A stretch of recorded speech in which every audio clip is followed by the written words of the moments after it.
കേരളത്തിൻ്റെ കാർഷിക സംസ്കാരം ഇനി എങ്ങനെയാവണം?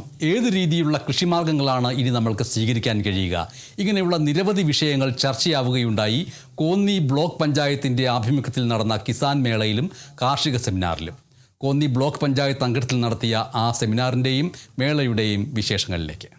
അന്യസംസ്ഥാനങ്ങളെ കാർഷിക ഉൽപ്പന്നങ്ങൾക്കും മറ്റുമായി ആശ്രയിക്കുന്ന നമ്മുടെ ഈ കൊച്ചു കേരളത്തിൽ അതിൽ നിന്നും വിഭിന്നമായിട്ടാണ് കോന്നി ബ്ലോക്ക് അതിൻ്റെ നേതൃത്വത്തിലെ ഒരു കാർഷിക മേഖല സംഘടിപ്പിക്കുന്നത്. നമ്മളോടൊപ്പം ചേരുന്നത് ബ്ലോക്ക് പ്രസിഡന്റ് റോബിൻ പീറ്ററാണ്. എന്തുകൊണ്ടാണ് ഇപ്പോൾ ഈ ആവശ്യമായി മാറിയിരിക്കുന്ന ഈ കാർഷിക മേള സംഘടിപ്പിക്കുന്നത്?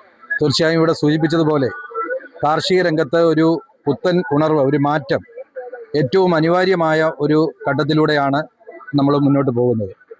ഇപ്പം ഇന്നിവിടെ കൃഷി വകുപ്പും അതോടൊപ്പം തന്നെ നമ്മളുടെ കേരള കാർഷിക സർവകലാശാലയുടെ കൃഷി വിജ്ഞാന കേന്ദ്രം സദാനന്ദപുരവും സംയുക്തമായി ചേർന്നുകൊണ്ടാണ് ഈ ഒരു കാർഷിക മേള ഇവിടെ സംഘടിപ്പിച്ചിട്ടുള്ളത്. ഇത് ഒരു മേള അല്ലെങ്കിൽ ഒരു വിപണന കേന്ദ്രം എന്ന നിലയിലല്ല ഇത് സംഘടിപ്പിച്ചിട്ടുള്ളത്. ഈ ഉൽപ്പന്നങ്ങളുടെ പ്രദർശനത്തോടൊപ്പം തന്നെ വിപണനമുണ്ട്. അതോടൊപ്പം തന്നെ വിജ്ഞാനപ്രദമായിട്ടുള്ള ക്ലാസ്സുകൾ വളരെ വിദഗ്ധരായിട്ടുള്ള കൃഷി വകുപ്പിലെയും അതോടൊപ്പം തന്നെ കൃഷി വിജ്ഞാന കേന്ദ്രത്തിലെയും ഉദ്യോഗസ്ഥർ ഇവിടെ വന്ന് കൃഷിക്കാർക്ക് പുതിയ കാലഘട്ടത്തിനനുസൃതമായിട്ടുള്ള വിവരങ്ങൾ പറഞ്ഞു കൊടുക്കുകയും അവരെ ഈ രംഗത്ത് കൂടുതൽ സജീവമാക്കുന്നതിന് വേണ്ടിയിട്ടുള്ള ഒരു മേളയായിട്ടാണ് നമ്മൾ ഇതിനെ കാണുന്നത്. തീർച്ചയായും ഇത് വരും കാലങ്ങളിൽ നമ്മളുടെ ഈ ബ്ലോക്ക് പഞ്ചായത്തിലുള്ള 7 കൃഷി ഓഫീസുകളിലും അതിൻ്റെതായ ഒരു മാറ്റം, കൃഷിക്കാർക്കുണ്ടാകുന്ന ഒരു പ്രയോജനം ഞങ്ങൾ ആഗ്രഹിക്കുന്നു. ബ്ലോക്ക് പഞ്ചായത്തിനെ സംബന്ധിച്ചിടത്തോളവും ഞങ്ങളുടെ പദ്ധതി പ്രവർത്തനങ്ങളിൽ അത്തരത്തിലുള്ള ഒരു മുൻതൂക്കം നമുക്ക് നൽകണം എന്നുള്ള ഒരു ആഗ്രഹമാണ് ഞങ്ങൾക്കുള്ളത്. അതിൻ്റെതായ പ്രാരംഭ ചില പ്രവർത്തനങ്ങൾ ഞങ്ങൾ ആരംഭിച്ചിട്ടുണ്ട്. അത് കൃഷി വകുപ്പിൻ്റെ വലിയൊരു സഹായം.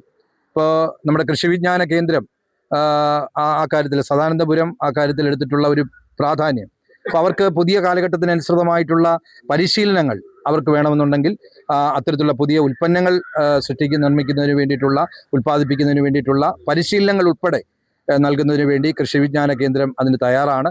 അപ്പോൾ അത്തരത്തിൽ ഒരു എല്ലാവർക്കും അതൊരു പ്രയോജനകരമാകുക, അതാണ് കൃഷിയെ നമുക്ക് മറന്നുകൊണ്ടുള്ള ഒരു നേട്ടവും ഒരു മുന്നോട്ടുള്ള പ്രയാണവും നമുക്ക് അത് സ്ഥായിയല്ല, അത് നമുക്ക് മുന്നോട്ട് പോകാൻ കഴിയില്ല എന്നുള്ളതാണ് യാഥാർത്ഥ്യം. തീർച്ചയായും ഈ ഒരു മേള എല്ലാവർക്കും അത് പ്രയോജനകരമാകട്ടെ എന്ന് ഞങ്ങൾ ആഗ്രഹിക്കുന്നു. ഇതിൽ കടന്നു വന്നിട്ടുള്ള എല്ലാ കർഷകരെയും അതോടൊപ്പം തന്നെ കൃഷി വിജ്ഞാന കേന്ദ്രം സദാനപുരം അതിൻ്റെ സെൻറ്ററിലെ എല്ലാ ബഹുമാന്യരെയും കോന്നി ബ്ലോക്ക് പഞ്ചായത്തിന് വേണ്ടി പ്രത്യേകമായിട്ട് സ്വാഗതം ചെയ്യുന്നു. നമ്മുടെ ബ്ലോക്ക് പഞ്ചായത്തിൻ്റെ അധീനതയിലുള്ള അസിസ്റ്റന്റ് ഡയറക്ടർ അഗ്രികൾച്ചർ ഓഫീസാണ് ഇതിന് നേതൃത്വം നൽകുന്നത്.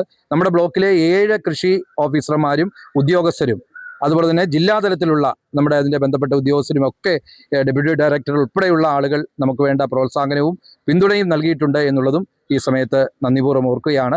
എന്തായാലും വരും കാലങ്ങളിൽ നമുക്ക് ഈ ഒരു കാർഷിക രംഗത്തിൻ്റെ മുന്നേറ്റം, അത് ഒട്ടേറെ പ്രശ്നങ്ങളുണ്ട്. ഇന്ന് കാട്ടുമൃഗങ്ങളുടെ വലിയ തോതിലുള്ള ആക്രമണം അല്ലെങ്കിൽ അവരുടെ ശല്യം കാരണം കൃഷി ഇന്ന് വളരെയേറെ ബുദ്ധിമുട്ടുന്നു. അപ്പോൾ അതിനൊക്കെ നൂതനങ്ങളായ പദ്ധതികളും അതിനനുസരിച്ചുള്ള പിന്തുണയും നമുക്ക് നൽകണമെന്നാണ് ഞങ്ങൾ ആഗ്രഹിക്കുന്നത്. തീർച്ചയായും അത് കർഷകർക്ക് അത് പ്രയോജനകരമാകണം എന്ന് തന്നെ ഞങ്ങൾ ആഗ്രഹിക്കുന്നു.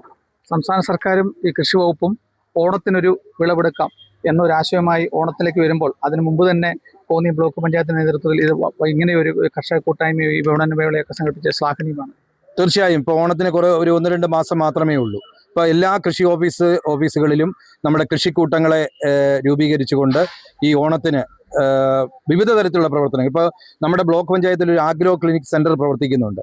ഇപ്പോൾ സമീപത്തുള്ള പല പഞ്ചായത്തുകളിലും ഇപ്പോൾ വിവിധ രീതിയിലുള്ള പുഷ്പകൃഷി വ്യാപകമായി ഹരിതകർമ്മസേനയും അതോടൊപ്പം തന്നെ തൊഴിലുറപ്പ് പദ്ധതിയിലെ അംഗങ്ങളും കുടുംബശ്രീയും ഒക്കെ ഏറ്റെടുത്തുകൊണ്ട് ആ ഒരു പ്രവർത്തന രംഗത്തേക്ക് ഇപ്പോൾ കടന്നു വന്നിട്ടുണ്ട്. അതോടൊപ്പം തന്നെ മറ്റ് വിവിധ തരത്തിലുള്ള കൃഷി ഉൽപ്പന്നങ്ങളുടെ ഉൽപ്പാദനവും ഈ ഒരു ഘട്ടത്തിൽ ഞങ്ങൾ സജീവമാക്കുന്നതിന് വേണ്ടിയിട്ടുള്ള നേതൃത്വം നൽകും. അതിനുവേണ്ട എല്ലാ പിന്തുണയും നൽകാൻ കഴിയുന്ന ഒരു ആഗ്രോ സെൻറ്റർ, ഒരു ക്ലിനിക് സെൻറ്റർ ഈ ബ്ലോക്ക് പഞ്ചായത്തിൽ പ്രവർത്തിക്കുന്നുണ്ട്.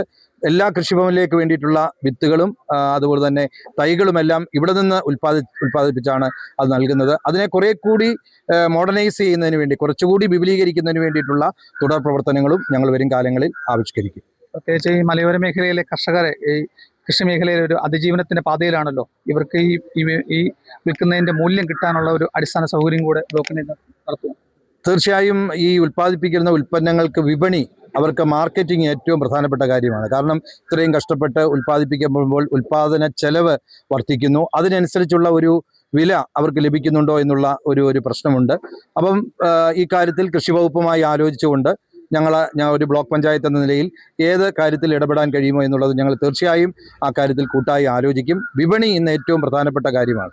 അപ്പോൾ ആ വിപണിയെ കൂടുതൽ സജീവമാക്കുക. ഇപ്പോൾ നമ്മളുടെ ഈ ബ്ലോക്കിൻ്റെ കീഴിൽ വകയാർ വിപണി നല്ല നിലയിൽ പ്രവർത്തിച്ചുകൊണ്ട് പോകുന്ന ഒരു സെൻ്ററാണ്. അപ്പം അങ്ങനെയുള്ള സെൻ്ററുകൾ വേറെ എവിടെയെങ്കിലും തുടങ്ങാൻ കഴിയുമോ, അവർക്ക് എന്ത് സഹായം ചെയ്യാൻ കഴിയും എന്നുള്ളതും തീർച്ചയായിട്ടും ഞങ്ങൾ പരിശോധിക്കും. Kerala vision news, Pathanamthitta.